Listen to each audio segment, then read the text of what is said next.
ऐ गुरबत असा थक पए हाँ कई होर दे घर भी गई कर। जेड़े मस्त हो वैंदे न बख्तां विच कदी उन्हां दी खबर भी लई कर। कदी कहीं दे घर कदी कहीं दे घर इंज टुरदी फिरदी रही कर। तेरी वजह तू बहु नुकसान हो वैंदे न हिक्के घर नू चमड़ न गई कर।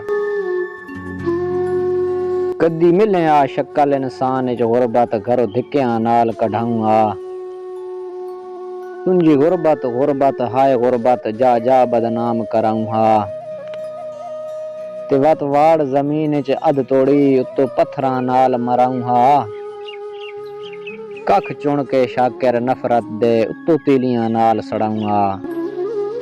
लजपाल मरींदे न गुरबत तू माड़ी संगत बनैंदा कोई नहीं। अज कल दी संगत महल मंगदी पक्खी वास सदैंदा कोई नहीं। ते दूआ नाम वफा दा गुरबत है मुढों ए समझेंदा ही कोई नहीं। भावें ढेर उस्मान लजीज होवन फल टुक्के होए लैंदा कोई नहीं।